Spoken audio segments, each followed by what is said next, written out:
Daily Detroit is brought to you in large part by our members at patreon.com/Daily Detroit. Get swag, access to our member-only Discord chat, and know that you're supporting local media. After all, local media cannot survive without local support. So join us at patreon.com/Daily Detroit. Hello and happy Wednesday from our studio at Tech Town in beautiful Detroit, Michigan. This is your Daily Detroit, sharing what to know and where to go in Southeast Michigan. I'm Jer Stays, and across the table from me is none other than Fletcher Sharp. Good to see you, man. Likewise. Absolutely. Look, we got a lot to talk about, but how are you feeling after this Labor Day holiday? I did a couple of things that stretched my legs, felt good. You were in a competition. Let's catch up for just a minute. I did two things this Labor Day weekend. Typically is very well known, as also mentioned on the show, that I race for Whiskey in the Jar for the Hamtramck Labor Day Yacht Festivals, which is basically a soap car derby with balloons being thrown at you. That was water balloons, let's be clear. Balloons. Balloons would be a lot more fun than water balloons for the runners. It was just a fifth straight year that Whiskey in a Jar made it to the finals. My fourth year being in the finals. Unfortunately, just like last year, we lost in the finals. Last year was to Foaling Warehouse. This year was Kelly's Bar, who, they put together a team this year because everyone did not want to see whiskey in the final again. Some people were happy. Some people were like, them again. Are you the heel, Fletcher Sharp? I take some solace in people being like, I was a little bit, hurt last year, but I take some more solace. People were like, the story's not, Foaling won or Kelly's won. It's whiskey's lost. And I'm like, yeah, we're still the protagonist in that story. So even though it's our losing, whatever. But it was a really fun event. Jack White came out later. I did not get to see Jack White in Hamtramck because I went to Arts, Beats, and Eats to watch my girlfriend's friends play, and I watched Keith Sweat instead. He can still move. There were a lot of people who could be my aunt who were there, like, dancing along with them. So, that's really great to see. I think the aunties and the uncles were out in Metro Detroit yesterday. There was a social media post I saw, actually. I went down to the Jazz Fest and I saw a social media post the city put out. And I actually tagged Spice Adams because I was like, hey, he's doing all these skits for being an uncle, right? An unk. And then he showed up. It was like one of the greatest social media wins of my life to have Spice Adams enter the chat after I tagged him. I felt honored. Yeah, Spice is a guy. He's from here, so I would like to see him do a few more things here than, say, Chicago, where he's been mainly. But I understand because he played his career with the Bears and he's a beloved figure there. But, you put all these Detroit stereotypes out into the world, come back and do them here for us, please. I would love to see, the Unk Off or something like that next year for the Jazz Fest, because people were well dressed at the Jazz Fest. It was a beautiful event. I do want to circle back before I get into that, though. Are you going to actually retire after that yacht club race? Because you skipped by it, and I want to flag this for listeners, because if you listen closely, Fletcher put words out there. Yeah, and we have to journalistically interrogate this. I did say that I would be done after this last race, just because it was a lot. And I was honestly feeling that way after the race was over. I was like, dang, it's whimsical and for fun. But the competitor in me, the former college athlete, is like, I hate losing. I think I'm good. And we were sitting there in the bar, and the bar was like, shots for our team. They did great. And I was there like, man. And I'll paraphrase what was said back to me by one of the runners. She was like, yeah, that sucked. We're going to wreck them next year. And I was like, what? And my two other friends on the team were like, yeah, we need to look at the game footage of what happened. We're coming back. This is ours next year. They're going to hold the wheel for us for this year. And I was like, are you serious? And they're like, yeah. And I was like, wow, this is the earliest I got people to commit to coming back. Normally it's 2-3 weeks before the race starts. These people were ready. We got 364 days to prep for this next race. We have to wait a whole full year for revenge. And I was like, wow, you guys really want this. They're like, oh, for sure. It's whimsical and fun, but we want that wheel back. And it was like, wow, I guess I have to come back. I guess it's been made for me. I thought that I would be done. And now I'm being told by my whole team, no, you have to come back. We're doing this again. Now, do you understand players who unretire better now? It's different. Tom Brady did that. That was selfish interest. He was like, I want the focus. That's who I thought of. I'm like, is it Fletcher Sharp Brady? I'm not going to get that much facial surgery done, I promise. Tom Brady unretired because he wanted people to look at him. I was ready to go, and my team grabbed me no, we're doing this next year. We're winning that wheel back for the bar, and then you can think about it then. So I'm like, okay. So whiskey, we'll be back, and we'll be there to drink shots of Jeji with you when we actually bring the wheel back. Well, I stopped by the Jazz Fest. This was after a wonderful bike ride. Took the Dequindre Cut from where it starts, which is right there at Mac and, well, Dequindre in Eastern Market, and went all the way down to the riverfront. A very easy, fun ride. Beautiful people, beautiful everything was out. Then hung a right, went down to the riverfront. Wanted to go check out the Jazz Fest. I ended up checking out the Jazz Fest in Cadillac Square because I had to go all the way around the back over by Corktown almost in order to get up to get to the bike parking for Hart Plaza. We ended up just like wandering into Cadillac Square and checking that out for a little bit because it reminded me how much more connectivity we really, really, really need to have for bikes and everything else when it comes to events and all that stuff, because Hart Plaza is fenced off for these events now. Every single event, Hart Plaza will be fenced off for insurance and crowd control reasons.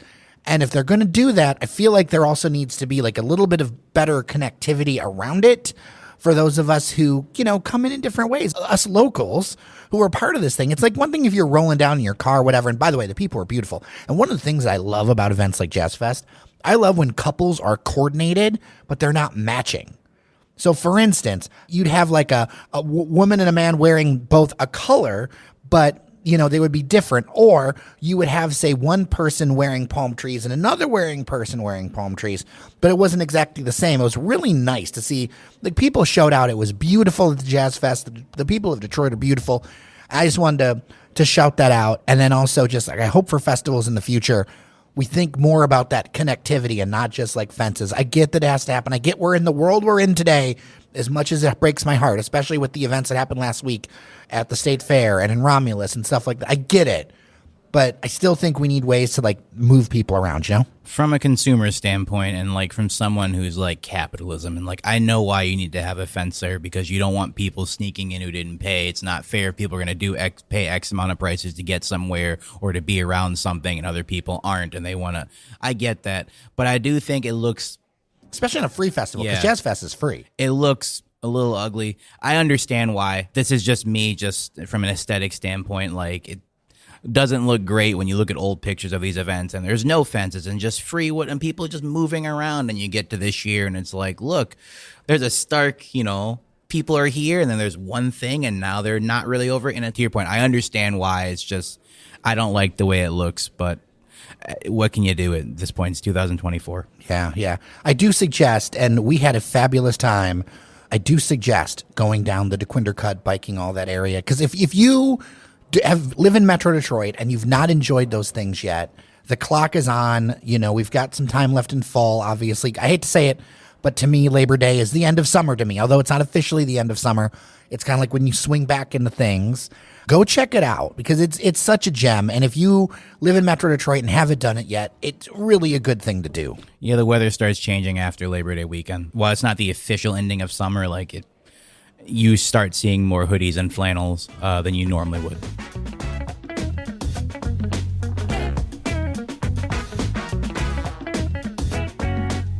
All right, let's talk about this first Lions game coming up this Sunday. Lions and the Rams. Right now, the Lions are 3.5-point favorites for this one. Also, and this is just on social media, I don't know how official this is, but people were saying they were going to honor Matt Stafford and 12 years of service. The social media posts say that it's time to give him his flowers. I disagree completely, but we can talk about that and then also the game. I think for me, I do not want to live in the past. And when he is retired, we can do all the things for Matthew Stafford. He is a rival now. He's a team we're going to be playing pretty often. I do respect his contributions, but we did not win a Super Bowl together for various reasons. And I don't like living in the past with this stuff. I think that once he's retired, do whatever you want to do. It's great. We are still competitors. This is a live thing. I am sick of this like secondary. Like, I want us to win. I want that attitude of like, you know what? We're the Lions and we're just going to go at it. Sorry. I'm just sick of like looking back when we have a great quarterback as it is now. I don't necessarily have a problem with them honoring him before this game because it's a regular season game, which while NFL games, there's less than baseball, there's less than basketball, and they're only being 16, 17 as opposed to like 82 or 160 something. So the games matter a little bit more. But like this won't be the game that determines if the Lions make the playoffs or not. There's some other games further down for sure, but this game is not going to be it. The Rams are a solid team. While they did lose a star like Aaron Donald, like this will be a dogfight of a game. So like whatever happens here, you understand. So I have an issue just honoring it because of the way last year ended, where like the Staffords were like, we didn't get respected. We went back to Ford Field and they booed us. And it's like, yeah, it's a playoff game. The Lions' first home playoff game in quite some time supersedes anything you've done in your Lions career by a wide margin. I'm sorry. You want to come back the following season? For sure. That makes sense. I'm okay with that to a degree. It's just the fact that the Rams' last two games will be playing against the Lions this year, playing against the Lions last year. I think just after this week, I don't want to talk about Matt Stafford anymore until he retires. Like, I don't mind going into this week. I understand, like, giving him his flowers for sure. Whether you liked him or not, I understand that thing. I understand people wanting to wait till he retires. Makes total sense. It's just after this week, the Lions have a Pro Bowl quarterback leading their team already. Like, we don't really need to talk about that guy anymore. Look, Detroit sports needs to stop thinking about our exes. And I know why we do, because we've had a bunch of like losing teams as of late. I mean, there's some signs of life in some places, but we haven't had great records as of late. But especially with the Lions, we have to stop thinking about our exes. This is ridiculous. I'd be like, you know what? Detroit sports fans, go to therapy. Talk to somebody. Go find somebody. Go meet somebody. Go to a dinner party. I don't know. But like this fascination with the exes and like all of the past. And I love lore. I'm literally looking at a picture of the Tigers from like the 1930s on our wall. But like that's different. Those people are long gone. This is like recent stuff. And I'm so tired. Like Detroit sports fans need to go to therapy on this. I get it. It's even building that Lions list of players. It was hard to like assemble some of these positions because I'm looking at all these list of players here. They have players from this era and this era, and it's like the players from this other era really weren't that good compared to the players of this current era. But I can't put a player who plays currently over someone back then because their CV is close enough to where it's like maybe, but also like they both haven't done well. And it's like maybe the player now is playing great and is on a winning team and not doing as much as someone who has much better numbers on a losing team. Do I reward the person for the team record or do I reward them for their own accolades? So I get it, especially over like this desert area of just the teams not being great. So it's like, well, we weren't great, but this one guy, Shoelace McQueen, did X, Y, and Z. And it's like understood, but also he left to go to the Raiders and did this other thing. So like, why are you still focused on him for his 3 years to this team? Now, obviously Stafford did more than 3 years to the Lions. He's made of a lot of indelible memories. There's a shoulder play. There's a fake spike touchdown. There's his 13 comeback victories in a season, which I think is an NFL record. Just like it's not 13, 8. 13's a different one. Another record of his own. But the point being is he's did a lot in the Lions that like made back when the Lions were trying to say like, look, we're relevant. No, we're not good, but we have a star as a player. People were like, whatever. Of course, he leaves and everyone recognizes his star all of a sudden. But, like, I get why. He left a lot of memories in Ford Field, and he was a starting quarterback for the 0-16 team, and he still came back every day, which is his job to be paid to do that. But, like, he still came back every day and tried to lead the team down the field for a victory. And the following year, he got better and better and better. So I understand it. I just, after this week, unless the Lions play them in the playoffs again, I don't want to talk about Matt Stafford anymore. We all know about this guy, and if we talk about him, we have to end up probably talking about his wife for a second. I don't want to talk about her ever again either. Is this the post-breakup fling? Maybe. I don't know. In terms of a preview for the game, I think the Lions win this game, a close one. The Rams did take Jonah Jackson on the offensive line, which is not great to help protect, but they also lost Aaron Donald, who is like a supernova of a star in the middle of their defensive line. And while they might have replaced him with a few other players, those players are not named Aaron Donald. And the Lions still have Aiden Hutchinson and Aleem McNeil pass rushing. I think they get after Stafford. I think he probably has a pretty decent game. I think the Lions win by like 6. You're going to go past the 3.5 points. Yeah.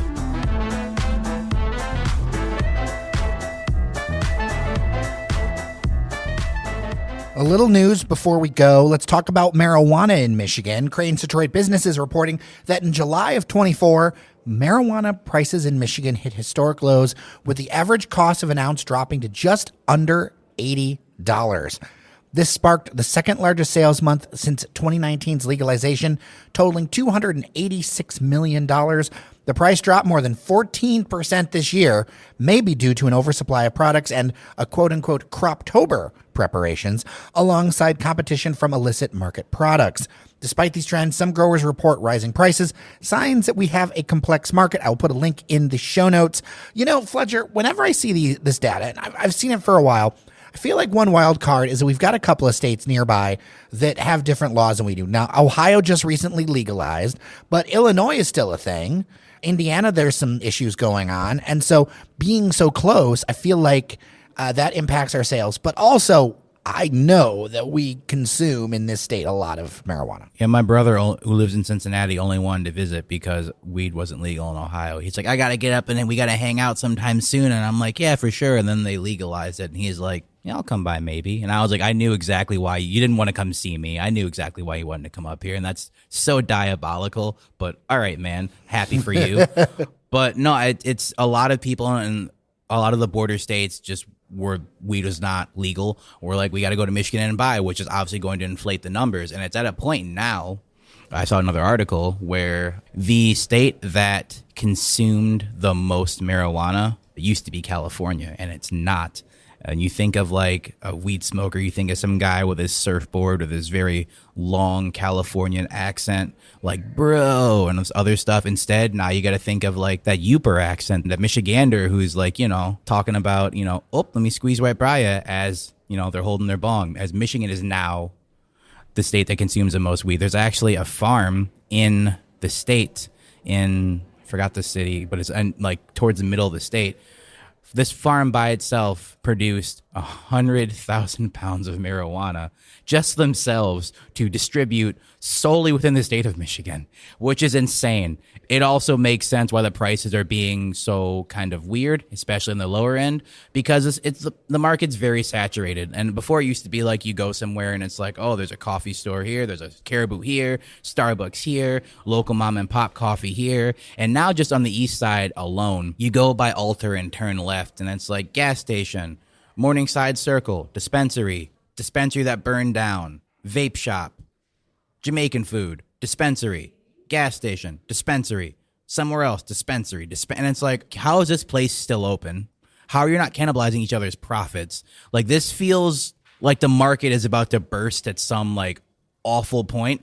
But I mean, not everyone's complaining because it also means if you want to go buy something, it's going to be a lot cheaper as a result. And the market has had some issues. You've seen, as you know, we've talked a little bit about the consolidation and things like that. But it really does seem like we are Michiganja. I might have realized that a little bit where like you have a few friends where it's, oh, I started doing this. Like I use marijuana to help heal with nerve issues in my feet and in my hands. I mean, obviously there's some recreational stuff there as well, but it started out that way. And I had some other friends who seemed pretty straight-laced who were like the same. Like I did this because I tore my Achilles and it's helping to heal. And it's like, wow, it's gone just straight from the stereotype of I'm in my mother's basement doing this, eating Cheetos, watching old movies, to I am a functional person doing X, Y, Z. This is actually helping to settle PTSD issues or helping to settle some Parkinson's issues or some other neurological issues that I have or something in that way.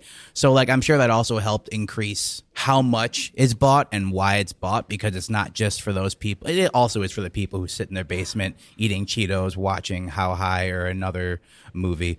But like, it's less of that and more of becoming a thing that's helping issues. And I am all for either use. Well, yeah. And this is no hater judgment, but the weird thing for me, since legalization, I've used a lot less. I mean, this is probably something I shouldn't share, but I haven't found the same thing to it. I still have a drink now and then, but I drink less. It's kind of strange for me. I feel almost like disconnected with it, where it's like I've been like really focusing on the dog and trying to be like a better person and all this other stuff. And what I found for me is I've actually been using less of the stuff. It's kind of crazy to me, like where it's everywhere. I'm like, I think about it. It's like, nah, whatever. And I just drive by. I mean, it's understood. I also am thankful, very thankful, knock on wood, that I don't have huge physiological pain issues or something like that. I get it. I have other friends who like, before it was legalized, were like the hugest, biggest stoners I've ever met in my life in other capacities. And since it's become legalized, they're like, yeah, you know, like I occasionally, and I'm like, man, that's crazy to see. You know, I'm like, is it growth? It's like, no, the fact that it's everywhere kind of makes me acknowledge it's there, but I kind of just I don't have the urge to be able to like invite my friend over who's going to sell me something who wants to play Xbox. Like instead I just go here and it's like an actual regular transaction, and some people like that feels weird. I'm good on it. I'm fine. I don't need that right now. I don't know if this is the case for me, and I'm willing to do some self-reflection on this, but I do feel like if you make something illegal, people will want it even more. I mean, that's literally what Prohibition was. They're like, we have alcohol, and people are like, yeah, and they're like, illegal, and they're like, now we have to make it illegal alcohol and all these like secret bars, and it's like, well, alcohol is legal. It's like, okay, well, we don't really got to do that anymore. You know what I watched over the weekend while cleaning? I watched the Prohibition documentary series on PBS. I'm now on the PBS streaming app. Oh my gosh, it was really good, but also it really highlighted to me about how much things have stayed the same as far as immigrant issues, racial issues, because you realize that Prohibition, yes, there were a number of issues they were dealing with, but also it got thrown into that same frame of immigration and racial issues that we still deal with 100 years later. And I'm like, oh, we are human. This is exactly what we keep going. We keep going back to this trap, don't we? I mean, time is a flat circle. It's an Ouroboros of just memories and things happening in a circle. And you think this is unique. And you look back and it's like 60 years ago. Oh, this almost same exact moment happened. Like crazy. And you look back 150 years ago. It's like this same thing. I bet you go back to the caveman ages and they had the same issue, you know, just without technology, where you're like, wow.